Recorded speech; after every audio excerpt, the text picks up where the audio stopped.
નમસ્કાર, આપ જોઈ રહ્યા છો ઇન્ડિયા ન્યૂઝ ગુજરાત અને હું છું આપની સાથે કોમલ અગ્રવાલ। શરૂઆત કરી મહત્વના સમાચારોથી ભરૂચની વાત કરવામાં આવે તો જિલ્લાનો ઔદ્યોગિક હબ ગણાતા ઝઘડિયા જીઆઈડીસીમાં આજે એક મોટી દુર્ઘટના સર્જાઈ છે।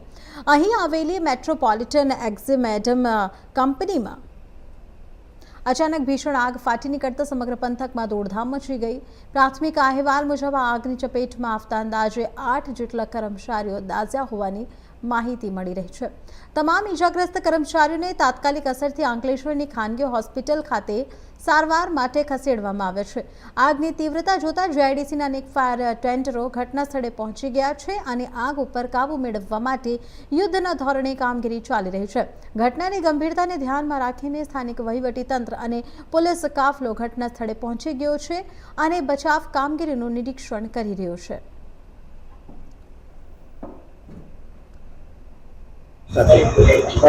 કંપનીની ઘટના શું હતી અને કેટલા કામદારો ઇજા થશે?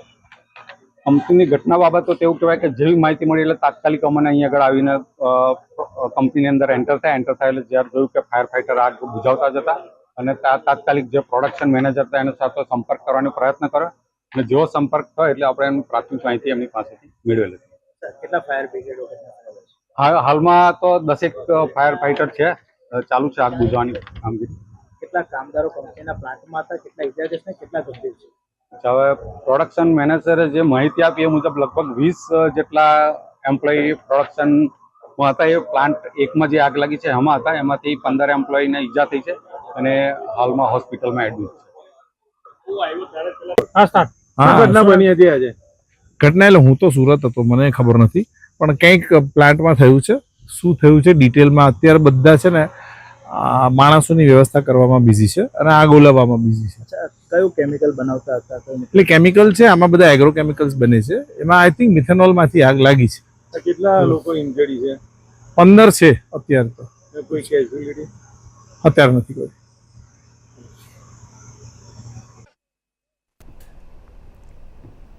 સુરેન્દ્રનગરની વાત કરવામાં આવે તો જિલ્લામાં આરઆર સેલ દ્વારા લાંબા સમયથી નાસ્તા ફરતા આરોપીને ઝડપી પાડવામાં આવ્યો છે। અમદાવાદના 302 કલમ હેઠળ નોંધાયેલા ગુનામાં સંડોવાયેલા અમન ખાન રહીમ ખાન પઠાણ છેલ્લા 6 વર્ષથી ફરાર હતો, જેને સુરેન્દ્રનગર પોલીસ દ્વારા ઝડપી પાડવામાં આવ્યો છે। આરોપીને કાયદેસરની કાર્યવાહી બાદ જેલ હવાલે કરવામાં આવ્યો છે। પોલીસ દ્વારા આરોપીની ધરપકડ બાદ વધુ તપાસ હાથ ધરવામાં આવી રહી છે અને આ કાર્યવાહીથી લાંબા સમયથી ફરાર આરોપીઓ સામે કડક સંદેશ આપવામાં આવ્યો છે।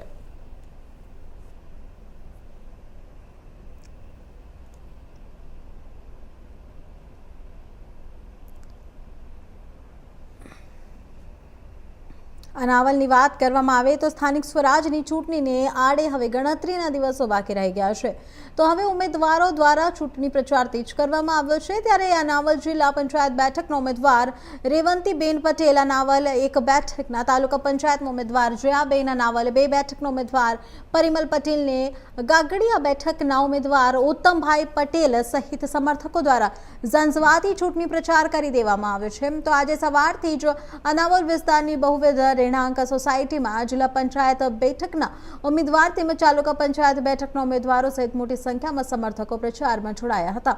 ઉમેદવારોએ સ્થાનિક રહીશોની રજૂઆત સાંભળી ચૂંટણી પરિણામ બાદ કામગીરીના નિકાલ માટેની હૈયાત હરપત આપી હતી।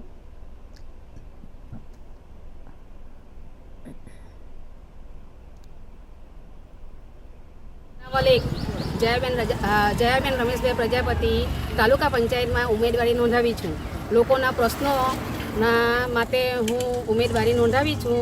આપણે નાગરિકોના અધિકારીઓના ન્યાય માટે બંધારણ, લોકશાહી, મતદારોને અધિકારીઓના બચાવવા, શિક્ષણ અને આરોગ્ય અને ખાનગીકરણની બચાવવા, ખેડૂતોના પ્રશ્નોના અવાજને બુલંદ બનાવવા, જળ જંગલ જમીનના પ્રશ્નોના વાચા આપવા અને આપણે આ અનાવલ 1માં જે ગટર લાઈન, પાણી બધી ઉભરાતી છે તે હું, રસ્તાઓના જે પ્રોબ્લેમ છે તે હું તાલુકા પંચાયત સુધી પહોંચાડીશ। બરાબર। મારું નામ રેવંતીબેન ઉત્તમભાઈ પટેલ, રહેવાસી ગાંગડિયા। હાલની સ્થાનિક સ્વરાજ્યની ચૂંટણી 2026માં સુરત જિલ્લા પંચાયત સીટ અનાવલ 1 ઉપર કોંગ્રેસ પાર્ટી તરફથી ઉમેદવારી કરેલ છે। હું રિટાયર શિક્ષિકા છું અને લોકોના શિક્ષણ, આરોગ્ય અને પ્રાથમિક સુવિધાઓના મુદ્દાઓને સારી રીતે જાણું છું। અને સમજું છું. તેમજ આ બાબતો પર કઈ રીતે નાગરિકો માટે કાર્ય કરી સમાધાન લાવી શકાય એના માટે જિલ્લા કક્ષાએ તમામ પ્રશ્નો ઉઠાવી શકવા સક્ષમ છું તથા લોકોને વિવિધ પ્રશ્નો પર યોગ્ય ન્યાય મળી રહે તે માટે જિલ્લા કક્ષાએ તમામ પ્રયત્નો કરવાની મારી તૈયારી છે તે અને લોકો મને સમર્થન આપશે. હું ઉત્તમ એમ પટેલ ગાંગડિયા 4 તાલુકા પંચાયત સીટનો ઉમેદવાર છું. મારી પાર્ટી છે કોંગ્રેસ. હવે મારી જે ઉમેદવારી છે એ ઉમેદવારીનો મારો મુખ્ય ધ્યેય છે કે ભાજપની ભય અને ભ્રષ્ટાચારી અને 2 નંબરી નીતિના એ જે લોકોના કૌભાંડ છે એની સામે મારો સખત વાંધો છે. આ અમારા તાલુકામાં અને અમારા ગામમાં કહીએ તો શિક્ષણના વેપાર થઈ રહ્યા છે. સરકારી શિક્ષણ પૂરું થઈ ગયું છે અને હું પોતે એક રિટાયર્ડ શિક્ષક હોઉં. મારે શિક્ષણની એમ બાબતોમાં વધારે રસ રાખવો પડે અને સ્વાસ્થ્ય એટલે કે આરોગ્ય અમારા ગામમાં લગભગ 29 બાળકો કુપોષણથી પીડાય છે. એની સામે મારો સખત વાંધો છે અને જો હું ચૂંટાઉં તો આ પ્રાથમિક શિક્ષણ અને આરોગ્ય ક્ષેત્રે મારી પોતાની પુણે પ્રમાણે પણ હું સેવા કરી શકું એવું છું.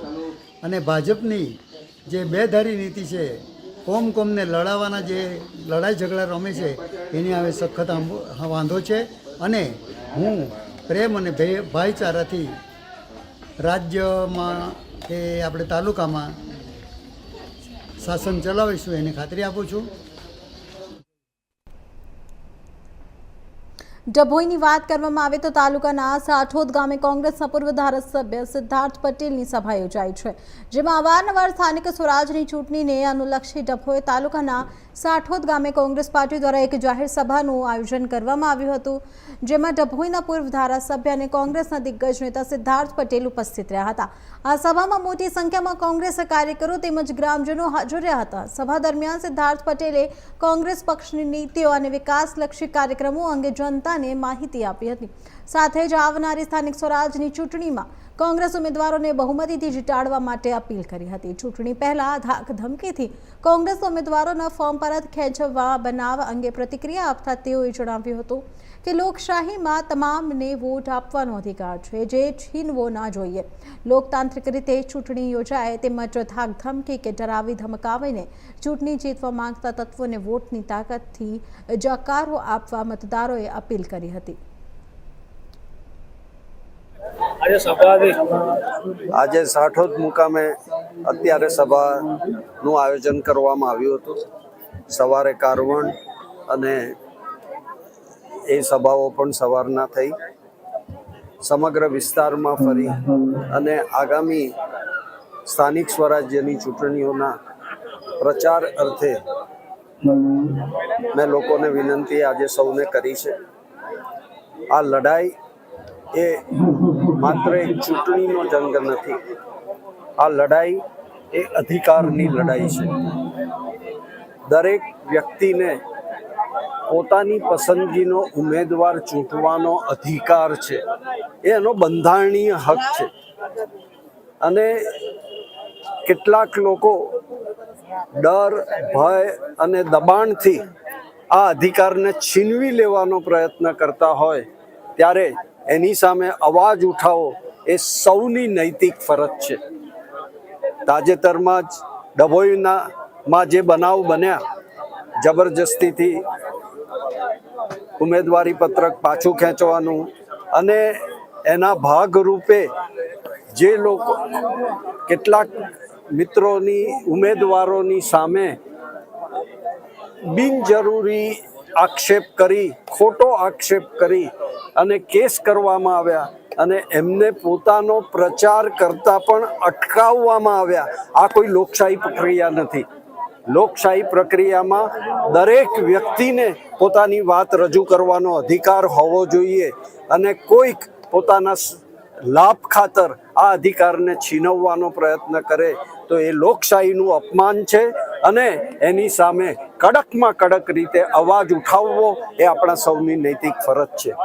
આ પરિસ્થિતિ જ્યારે ડભોઈમાં ઊભી થઈ છે ત્યારે મારી સૌ ડભોઈના નાગરિકોને અપીલ છે કે જાગૃત બની અને પૂરી તાકાતથી આવા પરિબળોને જાકારો આપવા માટે મતદાન કરજો. આજે ધારાસભ્ય સિદ્ધાર્થ પટેલ સાહેબને વિનંતી કરું છું કે સભાનું સંબોધન કરે. વડોદરા સહિત દેશના વિવિધ શહેરોમાં ફેલાયેલી લેન્સકાર્ટ ઓપ્ટિકલ સામે હિન્દુ મુસ્લિમો વ્યમનસ્ય ફેલાવવાના પ્રયાસો શરૂ થતાં વડોદરા ઓપ્ટિકલ્સ એસોસિએશનના તમામ હિન્દુ મુસ્લિમ વેપારીઓ દ્વારા વિરોધ વંટોળ શરૂ થયો હતો.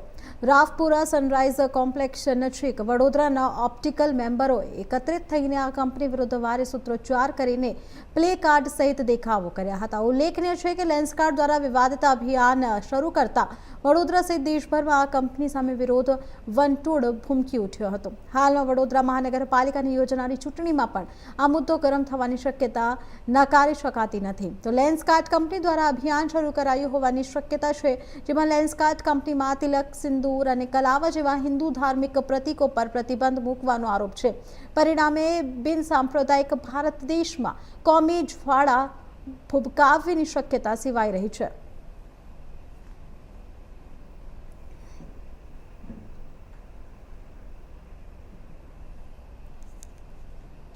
દેવભૂમિ દ્વારકાની વાત કરવામાં આવે તો જિલ્લામાં સ્થાનિક સ્વરાજની ચૂંટણી પહેલા રાજકીય ગરમાવો વધી રહ્યું છે.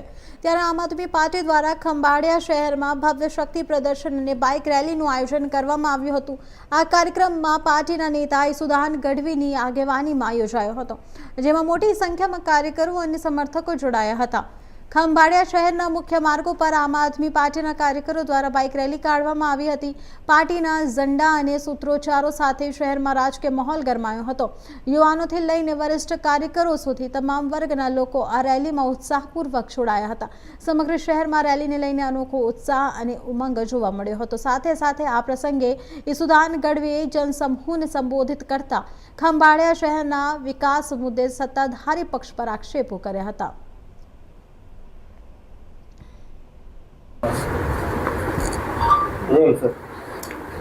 ખંભાળિયા નગરપાલિકાની ચૂંટણી છે, જેના ભાગરૂપે આજે ખંભાળિયામાં એક બાઇક રેલીનું આયોજન કર્યું હતું, જેમાં મોટી સંખ્યામાં લોકો પણ જોડાયા હતા. અને ખંભાળિયામાં લોકોનું અભિવાદન જોતા મને લાગે છે કે આ વખતે ખંભાળિયાવાસીઓ પણ પરિવર્તન માંગી રહ્યા છે. સાથે સાથે મેં જોયું જ્યારે બાઇક રેલી મેં લગભગ ખંભાળિયાની નાની ગલીઓમાંથી કાઢી ત્યારે ખબર પડી કે હજી પણ ગટરો ઉભરાતી હતી લોકોના ઘરની આંગણની બાજુમાંથી. ગંદુ પાણી જતું હતું. ગટરની વ્યવસ્થા પૂરી નથી પાડી શક્યા. આ ભાજપ વાળા એટલા રૂપિયા, કરોડો રૂપિયા ક્યાં ગયા? તમે વિચાર કરો, દુનિયા અત્યારે ચંદ્ર અને મંગળ ઉપર જઈ રહી છે. આજે ખંભાળિયાવાસીઓ ગટર પાણી, શુદ્ધ પાણી માટે વલખા મારી રહ્યા છે. પાર્કિંગની વ્યવસ્થા નથી. અંધાધૂંધ અહીંયા ખંભાળિયામાં ટ્રાફિકની સમસ્યાઓનો સામનો લોકોએ કરવો પડી રહ્યો છે. એટલે મને લાગે છે કે આ ભાજપ વાળાઓ અણાવડત પણ ધરાવે છે, સાથે સાથે ભ્રષ્ટાચાર પણ કરે છે. અને આમને હવે ખંભાળિયા સોંપાય એવું નથી, કારણ કે ખંભાળિયા બીજા શહેરો કરતાં પણ 10 વર્ષ પાછળ વયું ગયું છે. એટલે હું ખંભાળિયા વાસીઓને વિનંતી કરીશ કે આજે ત્રીજો મોકો આપણે ત્રીજી પાર્ટીનો મોકો મળ્યો છે. ભાજપ કોંગ્રેસ બંને પાર્ટીઓને જોઈ લીધી. બંને પાર્ટીઓ લૂંટ ચલાવી છે. ખંભાળિયાનો વિકાસ નથી થયો. તો આજે ઝાડુના બટન દબાવીને અમારા ઉમેદવારોને મજબૂત કરજો. એ લોકો લડી રહ્યા છે. એ લોકો મજબૂતાઈથી ભાજપની તાનાશાહી સામે, ભાજપના ભ્રષ્ટાચાર સામે લડી રહ્યા છે. તો આપ સૌ ઝાડુનો બટન દબાવી એમને પણ મજબૂત કરજો, મને પણ મજબૂત કરજો, અને સાથે સાથે તમારી સમસ્યાઓનો પણ ઉકેલ લાવજો. ઈસુદાનભાઈ, સુરતના હવાલાકાંડ બાદ આમ આદમી પાર્ટી ઉપર મતદારો ભરોસો કરશે? જે રીતે આમ આદમી પાર્ટીની લહેર ઉઠી છે અને જે રીતે અત્યારે ગુજરાતમાં માત્ર ને માત્ર અત્યારે આમ આદમી પાર્ટી થઈ રહી છે, ત્યારે ભાજપ ડરી ગયું છે. ભાજપ ચૂંટણી હારી રહ્યું છે. ભાજપે કોંગ્રેસને પણ ઊભી કરી, તમે મજબૂતાઈ, તમારે જે જોઈએ અમે આપીએ, ઉમેદવાર અમે આપીએ, તમે લડો. પણ ગમે તેમ કરીને આમ આદમી પાર્ટી ન આવી જોઈએ, કારણ કે આ લોકો આવશે તો વીજળી ફ્રી કરી દેશે, મહિલાઓના ખાતામાં 1000 રૂપિયા નાખી દેશે, આ લોકો ભ્રષ્ટાચાર મુક્ત શાસન કરી દેશે, તો પછી આપણી દુકાનો બંધ થઈ જશે. અને એના ષડયંત્રના ભાગરૂપે આ હવાલાના બધા આક્ષેપો, ષડયંત્રો થઈ રહ્યા છે. હું કહેવા માંગીશ કે તમે 15 દિવસના સીસીટીવી તમામ આંગળીઓના ડિક્લેર કરો ને, ભાજપ વાળા કેટલા દેખાય છે જોજો તમે. અને એનાથી પણ મોટી વાત કે આજે તમે વિચાર કરો કે આમ આદમી પાર્ટીના ઉમેદવારો જેને ફોર્મ ખેંચાવવાની ધમકીઓ મળતી હતી, ડરાવવાની ધમકીઓ મળતી હતી અને ઓફરો આપતી હતી, 25 lakh 50 lakh audio video clip આવી છે, તો એ ભાજપ રૂપિયા ક્યાંથી લાવ્યા છે? રૂપિયો તો ભાજપ પાસે છે, આમ આદમી પાસે તો કાંઈ નથી. અમારા ઉમેદવારો પણ પોતાના ખાતે લડી રહ્યા છે. અમારી પાસે કશું જ નથી. અમે તો ગુજરાતની જનતા માટે લડી રહ્યા છીએ, આમ આદમી તરીકે લડી રહ્યા છીએ. અને ગુજરાતની જનતાને પણ વિનંતી કરું છું કે આ ષડયંત્રો કરી રહ્યા છે એની સામે પણ અણીકમ અમે ઊભા છીએ, અમારા ઉમેદવારો ઊભા છે. લોભ લાલચમાં પ્રલોભનમાં આવ્યા નથી. તો ઝાડુનું બટન દબાવીને એમને મજબૂત કરજો ને તમારી સમસ્યાનો ઉકેલ લાવજો. હાલ ખબરોમાં આગળ વધીએ. હવામાન નિષ્ણાત અંબાલાલ પટેલ દ્વારા ચોંકાવનારી આગાહી કરવામાં આવી છે. તેમના જણાવ્યા મુજબ 149 વર્ષના રેકોર્ડ બાદ દેશમાં ભીષણ ગરમી પડી શકે છે. 24 એપ્રિલથી ગરમીમાં જોરદાર વધારો જોવા મળશે અને મધ્ય ગુજરાતમાં તાપમાન 42 ડિગ્રીને પાર પહોંચી શકે છે. પાટણ, સમી, હરીજ, સાબરકાંઠા અને અરવલ્લી સહિતના વિસ્તારોમાં કાળઝાળ ગરમી પડશે. આ વખતે ગરમી અકળાવનારી પડી. ત્યારબાદ લગભગ દક્ષિણ સૌરાષ્ટ્રના ભાગોમાં ક્યાંક વરસાદના વાવર છે, રાત્રે ઠંડા પવનો ફૂંકાય છે, બેવડી ઋતુનો અનુભવ થાય છે. હવે ધીરે ધીરે ગરમી વધવાની શક્યતા રહે છે. 24મી એપ્રિલથી ગરમી વધવાની શક્યતા રહે છે અને મહત્તમ તાપમાન મધ્ય ગુજરાતના ભાગમાં 42 ડિગ્રી સેલ્સિયસ આસપાસ થવાની શક્યતા રહેશે. આ ઉપરાંત ઉત્તર ગુજરાતના ભાગોમાં પણ મહત્તમ તાપમાન 42 ડિગ્રી સેલ્સિયસ આસપાસ થવાની શક્યતા રહે છે અને પંચમહાલના ભાગોમાં પણ 42 ડિગ્રી સેલ્સિયસ આસપાસ થવાની શક્યતા રહેશે. પાટણ, સમી, હારી, સાબરકાંઠા, અરવલ્લીના ભાગોમાં ગરમી પડશે. કચ્છના ભાગમાં મહત્તમ તાપમાન 41 ડિગ્રી સેલ્સિયસ આસપાસ રહેવાની શક્યતા રહેશે અને ઉત્તર સૌરાષ્ટ્રના ભાગમાં, રાજકોટ વગેરેના ભાગોમાં મહત્તમ તાપમાન. આ વખતે સામુદ્રિક પેરામીટરોની પુષ્ટિ ન મળતા હમણાં અરબ સાગર અને બંગાળ ઉપસાગરનું હવામાન લગભગ વાવાઝોડા બને તેવું હોવા છતાં પણ ઓશનિક પેરામીટર બરાબર પુષ્ટિ કરતા નથી. એટલે 15મી મે પછી ઓશનિક પેરામીટરો પર પુષ્ટિ કરશે અને બંગાળ ઉપસાગરમાં 15 મેથી જૂનની શરૂઆત સુધીમાં ભારે વાવાઝોડું થવાની શક્યતા રહેશે. આ ઉપરાંત અરબ સાગરમાં પણ 17 મેથી 20મી જૂન વચ્ચે સાયક્લોન બનવાની શક્યતા રહેશે. જો તે સાયક્લોનનો માર્ગ ઓમન તરફ હોય તો હરકત પહોંચી આવશે અને સાયક્લોન મોટું થાય તો પછી તેનો સ્પેલ મોડો હોવાની શક્યતા રહેશે. જૂન માસમાં ગુજરાતના ઘણા ભાગોમાં વરસાદ સારો થવાની શક્યતા રહેશે. કદાચ ઉત્તર ગુજરાતના ભાગોમાં 94% આસપાસ કે તેની આસપાસ 96% આસપાસ વરસાદ થઈ શકે. સૌરાષ્ટ્રના ભાગોમાં 98% અને જો વાવાઝોડું આવે તો તેનાથી પણ વધુ થઈ શકે. 11 થી 20માં આંધી વંટોળ સાથે વરસાદ પ્રી મોન્સૂન એક્ટિવિટીનો વરસાદ થવાની શક્યતા રહેશે. આરબ કંટ્રીની કાળી નદી ચડી આવવાની શક્યતા રહેશે. આ ઉપરાંત 23મી મે પણ દરિયો તોફાની બનશે અને ઊંચા મોજા ઉછળશે. લગભગ મે માસમાં મે માસથી 10મી મે કે 15 મેથી જૂનની શરૂઆત સુધીમાં બંગાળ ઉપસાગર વધારે સક્રિય બનશે અને વાવાઝોડા ફૂંકાશે. પરંતુ 12મી મેથી 20મી મે વચ્ચે આંદામાન નિકોબાર ટાપુ પર ભારે વરસાદ થવાની શક્યતા રહેશે અને ઉપસાગર ભારે તોફાની રહેશે.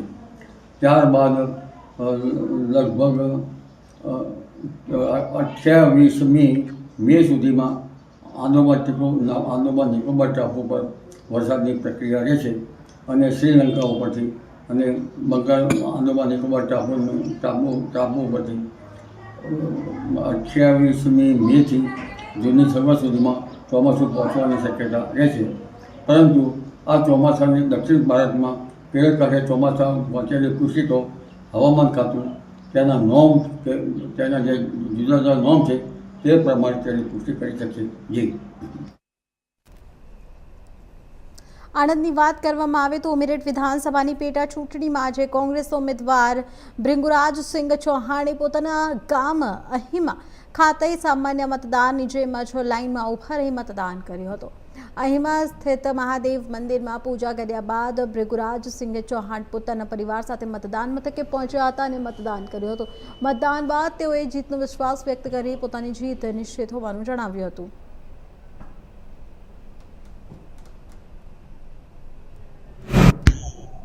ખૂબ જ આનંદનો દિવસ છે આજે લોકશાહીનું પર્વ ઉજવાઈ રહ્યું છે અને આજે પોતાના માટે હું મત કરી અને ગર્વ અનુભવું છું અને પ્રજાજનો મતદારો આ વખતે ખૂબ જ જન સમર્થન આપી રહ્યા છે, ખૂબ જ ઉત્સાહ છે અને આ વખતે ચોક્કસ મને આશીર્વાદ આપશે અને ભવ્ય જીત અપાવશે.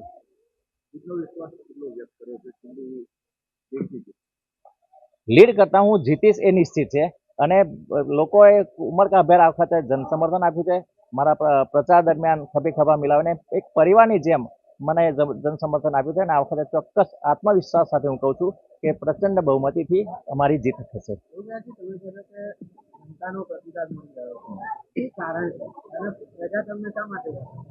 પ્રજાનો મેં વિશ્વાસ કેળવ્યો છે અને સતત 3 તાલુકા પંચાયત ઉમરેઠના પ્રમુખ તરીકે કામ કર્યું છે. લોકો સાથે એક ઘરોબો કેળવ્યો છે અને પ્રજાને એવો વિશ્વાસ અપાયો છે કે એમની સાથે કોઈ પણ પ્રશ્ન હોય હું કટિબદ્ધ થઈને એમની સાથે ઉભો રહ્યો છું અને એમના પ્રશ્ન હલ કરવામાં પ્રયત્નશીલ રહ્યો છું અને લોકસંપર્ક પણ મારો લાઈવ રહ્યો છે અને એટલા માટે જ મને ખૂબ જ આશા છે અને પ્રજા ઉપર આત્મવિશ્વાસથી કહું છું કે પ્રજા આ વખતે મને આશીર્વાદ આપશે અને ભવ્ય જીત અપાવશે.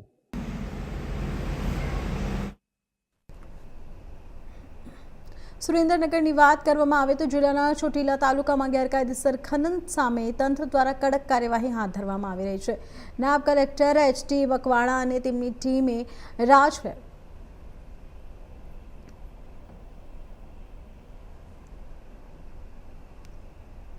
સુરેન્દ્રનગરની વાત કરવામાં આવે તો જિલ્લામાં સ્થાનિક સ્વરાજની ચૂંટણીના અંતિમ દિવસો બાકી રહી ગયા છે. સાથે સાથે ચૂંટણીના પડઘમ પણ વાગી ગયા છે. તમામ પક્ષો દ્વારા જોરશોરથી પ્રચાર પ્રસાર કરવામાં આવી રહ્યો છે.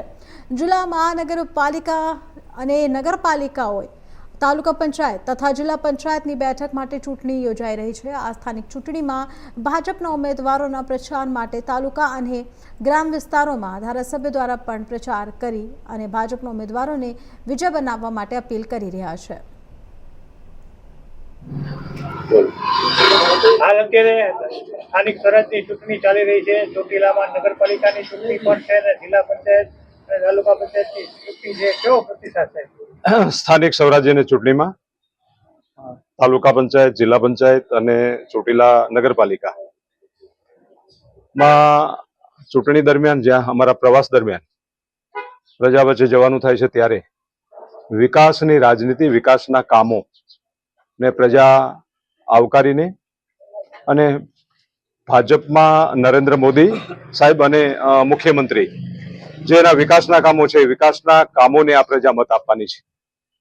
અને આ વિકાસના કામોમાં હું તમને કહું, ચોટીલા ઠાંગા વિસ્તારમાં સૌની યોજનાના 270 કરોડ રૂપિયા મંજૂરી અને ટેન્ડરો એમના થવામાં છે. એટલે આ વિસ્તારના ખેડૂતોને નર્મદાનું પાણી મળવાનું છે અને એ ઉપરાંત રોડ આ વિસ્તારમાં છેલ્લા 10 વર્ષમાં પુલ, બ્રિજ કે મોટા ભાગે લગભગ નહોતા, એ છેલ્લા 10 વર્ષમાં મોટા ભાગના એટલે લગભગ 99% કહી શકીએ, લગભગ એક પણ બ્રિજ કે આ વિસ્તારમાં બાકી નથી. કારણ કે લોકોને અવર જવરમાં ચોમાસામાં ખૂબ જ મુશ્કેલીઓ પડતી હતી. શિક્ષણમાં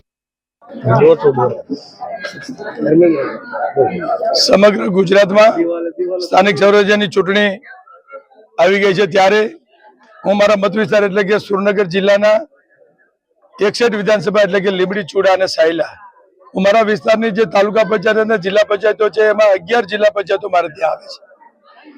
આજે અમે આ 8મી જિલ્લા પંચાયતની સીટ ઉપર અમે ફરી રહ્યા છીએ. હાલ સમાચારમાં આટલું જ. વધુ સમાચાર માટે જોતો રહો ઇન્ડિયા ન્યૂઝ ગુજરાત, ગુજરાતની ધડકન. નમસ્કાર.